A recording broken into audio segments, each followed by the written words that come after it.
청년 정치인들의 가장 핫한 정치쇼 쇼미더 정치 시작하겠습니다. 최재은 더불어민주당 선대위 대변인, 김재섭 전 국민의힘 비대위원 나왔습니다. 어서 오십시오. 안녕하십니까. 반갑습니다. 여야 선대위 이야기부터 해볼까요? 어제 민주당 당직자들이 일괄 사퇴를 했습니다. 오늘도 중진 여러분께서 사퇴를 했던데 오늘 사무총장하고 전략기획위원장 인선이 나왔더라고요.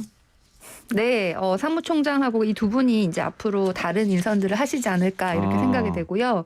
그동안 이제 저희가 선대위가 원팀을 이제 구성한 다음에 어떻게 더 조금 더 빨리 기민하게 움직일 것인가라고 고민한 그 결과라고 보이고, 또 국회의원들도 여러분들이 좀 기득권을 내려놓고 현장으로 가겠다 이렇게 결심을 하신 모습도 굉장히 좋아 보였고요. 또 청년 선대회가 이미 띄워졌잖아요. 예. 그래서 그 중간에 그 위원회, 막 그 안에 있는 위원회를 보면 민주당 꼰대집 하지 말라 위원회, 아니면 뭐 여혐 남혐 둘 다 싫어 위원회, 뭐 이래서 굉장히 청년들이 주체가 돼가지고 잘 할 것이다. 그래서 좀 기대가 많이 됩니다. 예. 자, 한준호 의원의 토리 엄마 SNS에 대해 부적절했다. 이거는 누가 비판한 겁니까? 청년 선대위가 한 겁니까? 네, 제가 누군지는 모르겠는데 예. 청년 선대위에서 한 분이 하신 것 같고요. 사실 여기에 대해서는 한준호 의원도 잘못했다고 얘기를 하셨고, 좀 부적절했죠. 뭐 실수를 할 수도 있지만은 그래도 이런 발언을 한 것은 부적절했고, 그런 것은 뭐 선대위 안에서도 잘못한 건 잘못했다고 얘기를 예. 해야 된다고 생각합니다. 한준호 의원이 그 메타버스 캠핑장에서 사회 봤었는데 이 사건 이걸 안 보고 있더라고요. 아, 그런가요? 잘리신 것 같네요. 뭐 그렇다기보다는 본인이 이제 잘못됐다는 마음에 좀 안 하시는 게 아닌가 아니 싶네요. 그러니까 이게 네. 이제 대통령 선거 기간이잖아요. 그러다 보니까 후보 본인은 물론이고 측근들, 방송 나가는 사람들 다 말조심, SNS 조심 그렇죠. 할 수밖에 없다. 그런 생각이 듭니다. 제가 오늘 좀 전에 이제 외신기자 클럽에서 외신기자 간담회를 하고 왔는데, 이게 이런 외신기자 클럽에는 외신기자들도 다 오지만은 국내 언론들도 혹시 실수하는 거 없나, 말 실수하면은 막 이제 그것만 나와요. 내용이 안 나오고. 예. 그래서 이건 좀 굉장히 방어적으로 해야 된다 생각하고 준비를 했는데, 그래요? 예. 오늘 후보님이 너무 막 시원하게 얘기를 하시는 거예요. 그 외신기자 간담회에서. 그런데 실수를 하나도 안 하셨어요. 그래서 알겠습니다. 방어적이면서도 이렇게까지 잘할 수가 있나, 예. 이렇게 저는 굉장히 감동을 받고 그러다가 왔습니다. 한 번씩 실수하는 거예요. 네, 그러니까요. 자, 그러면은 국민의힘 선대위, 자 일단 개문 발차했다. 김종인은 타지 않았지만. 그렇죠. 뭐 일단 보니까 오늘 주요 인선들은 대충 나온 것 같고, 예. 뭐 총괄 선대위원장이 비어 있긴 하죠. 그게 그래서 제일 사람들의 관심거리 아닙니까? 그럼요. 이제 그게 관심거리고, 저도 아까 전에 조금 전에 정미경 최고가 인터뷰를 한 내용을 바깥에서 듣긴 들었는데, 뭐 저도 거의 비슷한 생각입니다. 예. 김정은 위원장님 오시긴 오실 건데, 아마 뭐 우리가 언론에서 등장했던 것처럼 뭐 김병준 위원장이라든지 아니면 뭐 여러 가지 이제 뭐 비서실 문제 이런 것들이 주요 뭐 아마 불편한 이유다라고 많이 언론에 나왔던 것처럼, 저도 이제 그런 부분이라고 생각을 하는데, 뭐 어떤 개인적인 그런 관계는 제 생각에 중요하진 않은 것 같고, 제가 김정은 위원장이랑 한 1년 정도 비대위원회를 같이 하면서 김정은 위원장이 생각하는 정책적, 그다음에 경제적 철학이랑 김병준 위원장이랑 너무 안 맞아요. 그러니까 김정은 위원장 같은 경우에는 사실 이제 독일에서 공부를 했고 국가의 역할을 굉장히 중요하게 생각하는, 그래서 이제 박정희 정부 때 사회보험 제도를 설계한다든지 이외 여러 가지 그 국가 보험 제도들을 설계를 했던 경험들이 있는 사람이기 때문에. 박정희 정부 때 하셨다고요? 그렇죠. 예. 그래서 그때부터 이제 꾸준하게 해왔기 때문에 노태우 그 정부 때는 보사부 장관을 했었고, 그래서 전두환 정부 때는 뭐 하셨나요? 그때는 제가 정확하게 기억이 안 납니다. 예. 아무튼 뭐 계속 그 사회의 어떤 주요한 정책들을 설계를 했던 사람인데, 김병준 위원장 같은 경우에는 국가 역할보다는 시장 역할을 훨씬 더 강조하시는 분이기 때문에 애초에 경제 정책과 관련된 메시지가 다르거든요. 근데 그럼 교통 정리를 해야 되는 거 아닙니까? 그러니까요. 근데 그래서 이제 후보가 아마 조만간에 할 거라고 생각이 되고, 그래서 이런 어떤 인적 갈등 이런 문제라기보다는 한 캠프에서 경제 정책이 두 가지가 나오면 안 되잖아요.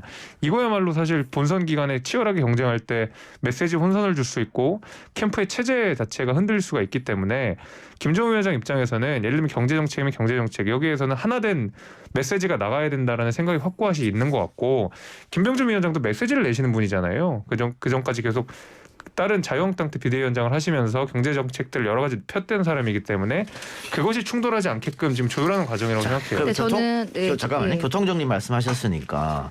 근데 제가 지금까지 윤석열 후보의 용인수를 보면 검찰 있을 때도 한동훈, 윤대진 그리고 지금 정치권에 와서도 장제원, 권성동 또 김병준까지 내 사람이라고 생각하면은 내치지 않더라고 끝까지 가더라고요. 그러면 김종인 위원장이 계속해서 저렇게 얘기를 하더라도 너 김병준 그렇게 교통정리 안 하겠다고 하면 김종인은 끝까지 못 들어가는 거 아니냐.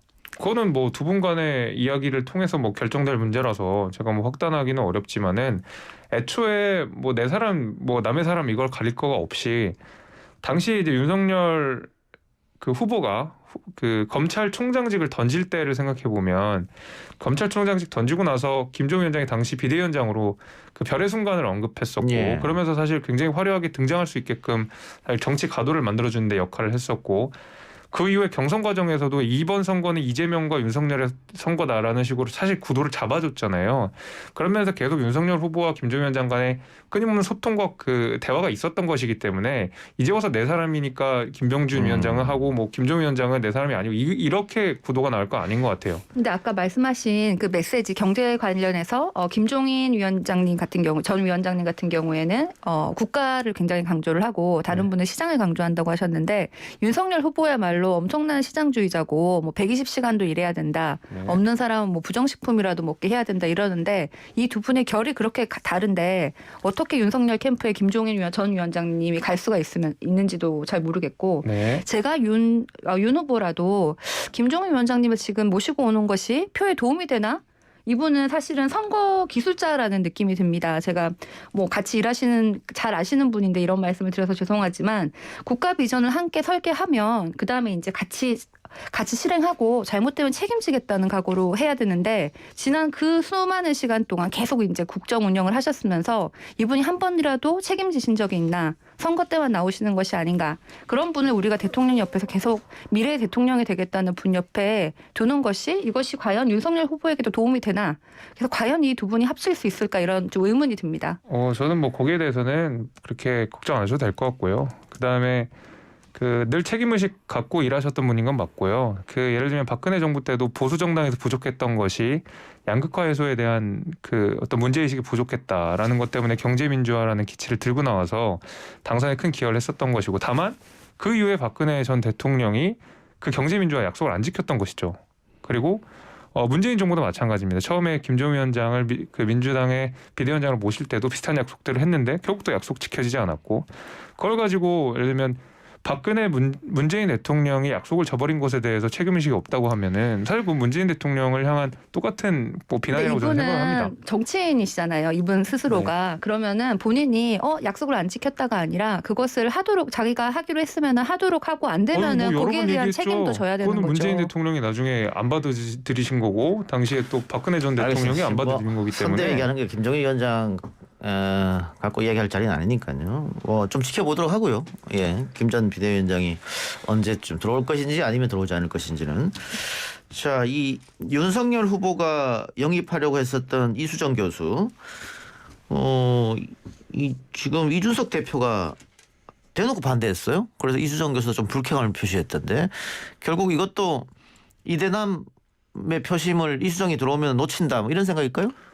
뭐 아무래도 그런 거라는 생각이 좀 들긴 드는데 제가 제 생각입니다. 이거는 뭐 이준석 대표의 생각은 아니고, 예. 그러니까 이수정 교수가 내는 메시지가 있고, 예를 들면 특히 이제 그 범죄 피해자로서의 여성들의 권리 보호 같은 내용들을 굉장히 주장을 많이 하시고 예. 계시고, 반면에 이준석 대표 같은 경우에는 말하자면 의제가 돼버린다는 거. 예를 들면 여성의 증언에 의해서만 예를 들면 뭐 강간이라든지 추행이라든지 이런 것도 인정되는 예. 형사 절차상의 이제 문제들이 사실 있었고 그 둘 간의 사실 간극을 좁히는 일들이 분명히 필요할 텐데 그런 대화가 전혀 없는 상황에서 이준석 대표는 형사 절차상에서 예를 들면 여성의 진술만으로 남성이 이렇게 차별받아도 되는 거냐라는 식의 메시지를 사실 그전부터 계속 내왔었던 예. 분이고 이수정 교수는 반면에 여성의 피해자 권리를 계속 주장하셨던 분이기 때문에 둘 간의 대화가 그렇게 있었던 적이 없었어요. 그래서 저는 이번에 어차피 그런 말하자면 형사 절차상의 문제를 둘 다 갖고 있는 건데 방향이 좀 달랐던 거거든요. 그래서 이번 기회에 그 둘이 좀 대화를 통해서 국민의힘의 예를 들면 페미니즘 정책이 어때야 되고 특히 가장 문제가 되는 최근에 이제 뭐 장혜영 의원이랑도 이준석 대표랑도 이제 그 논쟁이 붙었던 예. 범죄 피해자 여성의 권리 구제를 어떻게 해야 되는가의 문제로 좀 승화시켜서 건전한 좀 토론으로 이루어졌으면 좋겠다는 생각이 있습니다. 자, 이 문제는 민주당도 안고 있는 문제인데요. 이재명 후보가 젊은 보수 청년들이 많이 하는 커뮤니티 글을 두 가지를 선대위에 공유했습니다. 여기에 페미니즘 이야기가 많이 나와요. 페미니스트 얘기 나오고 민주당은 페미니즘을 버리지 못한다. 그래서 안 된다. 이런 걸 공유했다가 당 내에서 논란이 있었고 그리고 그 이튿날인가요? 이 할당제는 남성한테도 유리하다. 이렇게 얘기해서 아까 얘기했던 그 커뮤니티에 그럴 줄 알았다. 또 이렇게 얘기가 나왔단 말이죠. 민주당 또 이재명 후보도 여기에 대해서는 어느 정도 명확한 기준이 있어야 될 것 같은데. 아니 후보님은 요즘 20대는 이런 생각을 하고 있다. 이해하는 차원에서 아마 공유를 하신 것 같고요. 그럼에도 불구하고 그것을 보신 분들은 혹시 후보님이 의견에 동의를 하시냐 이렇게 생각을 해서 뭐 당뿐만 아니라 선대위 내부에서도 많은 분들이 부적절하다 예. 이런 말씀을 하신 것은 사실입니다. 그런데 지금 우리가 이 페미냐 반페미냐에 대한 입장을 정의하는 것 자체가 그 프레임 안에서 잘못된 방향으로 있는 것이고 사실 청년이나 여성이나 어떻게 보면 사회에서는 둘 다 약자인데 이쪽을 좀 더 편들어 주냐 저쪽을 좀 더 편들어 주냐가 아니라 그 양측의 파이를 다 키워야 된다고 생각을 합니다. 기득권은 50대 남성의 분들이 많이 가지고 있을 수도 있는데 예? 20대하고 여성하고 둘이 이렇게 싸움을 붙여놓은 상황이 아닌가. 그래서 오히려 이 두 뭐 여성이든 청년이든 둘 다 더 많은 권리를 누릴 수 있도록 오히려 우리가 조금 더 그분들의 자리를 더 크게 만들어줘야 되는 것이 아닌가 생각합니다. 너무 하나만 하는 소리 아닙니까? 그거?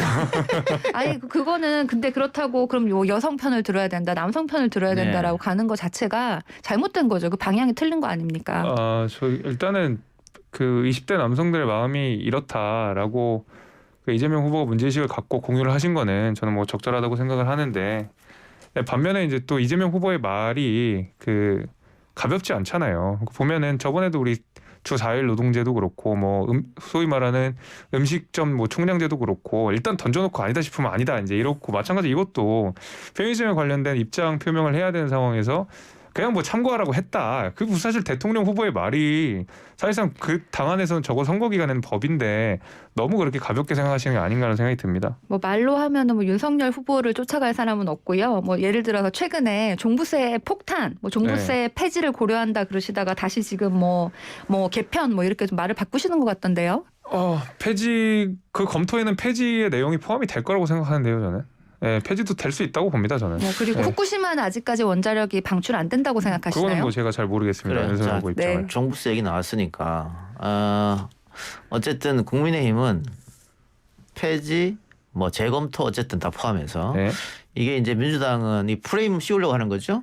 1%만을 위한 후보다 이렇게 하는 건데 반면에 지금 이재명 후보는 국토 보유세를 들고 나왔으니까 이게 선거 앞두고 증세 함정에 또 빠질 수 있어요. 그러니까 결국은 국민들이 선거 직전에 내 주머니에서 돈 나간다고 생각하면 그런 표를 또 안 줄 수가 있단 말이죠. 그래서 당 내부에서도 이 문제는 장기적 과제로 돌려야 되는 거 아니냐 그런 논쟁이 있던데 후보 생각은 또 확고한 것 같고 어떻게 보세요?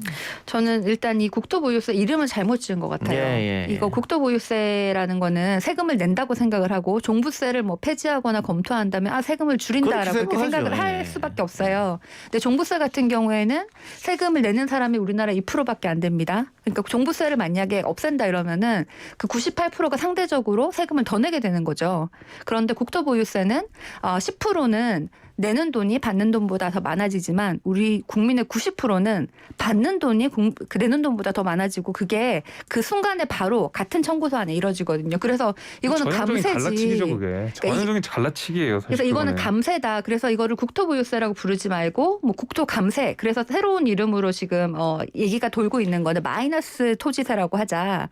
그래서 이 마이너스 토지세에 대해서 이 이름이 더 좋지 않나 이거를 이제 세자가 붙으면 앞에 마이너스가 붙어도 세금 같아요. 그리고 뭐라고 하면 좋을까요? 국토 용돈? 국토 배당제. 국토 배당? 그거 네. 말이 안 되는 소리고요. 그 보면은 증세라는 게 뭡니까? 세금이 오르면 증세잖아요. 근데 국토보유세를 바꿨을 때 실효세율이 올라요, 실제로. 근데 그거 어떻게 증세가 아니에요? 국토가 있는 분들에 대해서 오르는 거고요. 그 국토가 싸거나 작거나 그러면은 세율이 굉장히 적습니다. 그런데 그러니까 그래서 10%는 더 내도 되고 90%는 받는 돈 더 많으니까 좀 이거 동의하십시오 하는 게 전형적으로 10% 90%를 갈라치기 해서 90%는 나를 지지해 주십시오라는 얘기랑 뭐가 다르냐 이 말이에요. 제 지금 말은. 국민의힘에서는 또 보수 언론 이렇게 프레임을 들고 나올 텐데 그거를 민주당에서 깰 수 있을까? 그래서 아마 당내에서도 이 제도는 조금 미루자. 뭐 이런 얘기 그럴 나온 것 수 같아요. 있을 것 같아요. 저도 그 말씀은 무슨 말씀인지 알겠는데 이걸 하는 이유가 두 가지 이유가 있습니다. 하나는 우리나라의 그 보유세가 상대적으로 적습니다. 외국의 뭐 미국이나 다른 나라보다 무슨 한 기준으로 말씀하시는 거예요? 25% 수준이에요. 우리가 물건을 소유하고 있을 때, 그 부동산을 소유하고 있을 때 내는 보유세가 굉장히 적고. 참고로 20초밖에 안 남았어요. 그래서 부동산 투기를 좀 잡자 제가 그거 얘기했고 또 말씀드리겠습니다. 다른 것은 우리나라 양극화. OECD 37개국 중에 우리나라가 16등이고요. 지금 현재 보유세가 결코 낮지 않습니다. 상위권이고 그다음에 내년에 종부세가 늘어나면서 사실 그 16등에서 OECD에서 더 높을 것으로 예상이 됩니다. 그래서 미국 몇 가지 예에 드지 마시고 사실 선진국 평균을 생각하셔서 보유세를 검토하셔야 되고 종부세가 늘어나서 1.7%의 국민이 되고 공시지가가 지금 있으니까. 계속 현실화되고 있는 상황이기 때문에 종부세에 편입되는 사람도 훨씬 더 많아질 자, 것이고 정리해 주시기 바랍니다. 재산세나 보유세 훨씬 예. 더 올라갑니다. 저는 뭐 알겠습니다. 국토 보유세 그 도입 시기는 뭐 예. 얘기할 수 있겠지만 자, 이게 끝내세요. 양극화 극복에 예. 도움이 된다는 말씀을 예. 드립니다. 오늘 두 말씀 여기서 마무리하겠습니다. 지금까지 김재섭 전 비대위원, 최지은 대변인이었습니다. 수고하셨습니다. 그렇습니다. 네, 고맙습니다.